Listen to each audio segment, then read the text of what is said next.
बाग में ही आंदोलन बुलाए थे। हम कहीं बीपीएससी पे नहीं, यहीं से हम लोग गर्दनी बाग से ही हम लोग यहाँ से आंदोलन को वापस ले गए थे।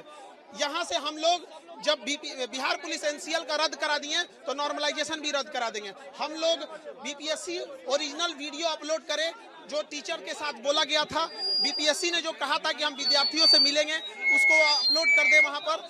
और हम लोग को नॉर्मलाइजेशन नहीं चाहिए, नॉर्मलाइजेशन रद्द करें, हम लोग वापस चले जाएंगे। यहाँ पर बीपीएससी के तरफ से कोई ऑफिशियल अब तक बयान नहीं आया कि नॉर्मलाइजेशन रहेगा या नहीं। तो ऑफिशियल बोल देना कि नॉर्मलाइजेशन नहीं रहेगा, खत्म कहानी। यहाँ पर एक बार बोल दे ऑफिशियली कि हम नॉर्मलाइजेशन नहीं करना चाहते हैं तो नॉर्मलाइजेशन नहीं होगा यहाँ पे, बस। क्यों बीपीएससी जारी नहीं कर ऑफिशियल स्टेटमेंट? बीपीएससी के अंदर कुछ ना कुछ गड़बड़ी चल रही है। वो डीएसपी एसडीएम की सीट बेचने के, अब हम नहीं कह सकते कि क्या है क्या नहीं है। आप नॉर्मलाइजेशन, जब यूपीएससी जैसी संस्था नॉर्मलाइजेशन नहीं लाई तो क्यों बीपीएससी नॉर्मलाइजेशन करेगी? नॉर्मलाइजेशन से क्या खतरा हो सकता है? खतरा ये होता है ना कि एक विद्यार्थी से अलग प्रश्न, दूसरे से अलग प्रश्न पूछा जाता है। अब एक से पूछा जाएगा कि बक्सर की लड़ाई कब हुई थी, और एक से पूछेगा एला सापा की लड़ाई कब हुई थी, पेरिस की संधि कब हुई थी, तो कौन बताएगा? अगर किसी से पूछा जाएगा कि गंगा नदी की लंबाई कितनी है, और किसी दूसरे से पूछेगा कि कुर्रम नदी की लंबाई क्या है, अफगानिस्तान के कुर्रम नदी की लंबाई किसको पता है? जीएस में नहीं लगता है। ये झूठ बोला जा रहा है आयोग द्वारा सरासर। यहाँ पर आयोग कह रहा है कि अफवाह पर ध्यान मत दीजिए अभ्यर्थियों। अफवाह फैला रहा है कि नॉर्मलाइजेशन, एक बार बोल दे नॉर्मलाइजेशन नहीं लगेगा, सारे लोग चले जाएंगे। 13 तारीख को परीक्षा है, 4,83,000 बच्चे शामिल हो। इसके अलावा 80,000 बच्चे का फॉर्म केवल इसलिए नहीं भरा जा सका क्योंकि उनका सर्वर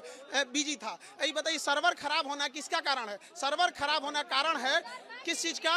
वो आयोग का। आयोग को हर हाल में कैसे भी नॉर्मलाइजेशन रद्द करना पड़ेगा। बिना रद्द कराए नॉर्मलाइजेशन हम वापस। लोग पे लाठीचार्ज भी हुआ। लाठीचार्ज करने प्रशासन से हाथ जोड़ते हैं, हमारे पे लाठीचार्ज कीजिए, जेल डालिए, हम बिना नॉर्मलाइजेशन रद्द कराए वापस लौटने वाले नहीं हैं। तो आप यहाँ इन लोग के साथ डटे रहे? एकदम डटे रहेंगे।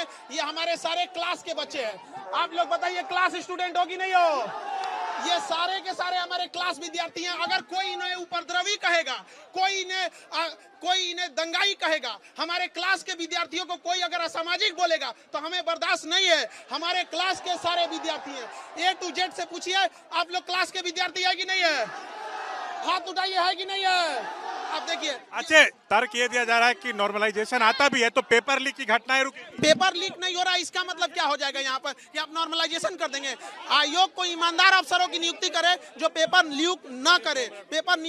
हम लोग लाख लाख बच्चों का टेस्ट लेते हैं, पेपर लीक नहीं हो। अगले साल चुनाव भी, अगले साल चुनाव हम लोग के साथ सरकार खड़ी रहेगी, सरकार के साथ अगले साल हम लोग खड़े रहेंगे। तो ये थे खान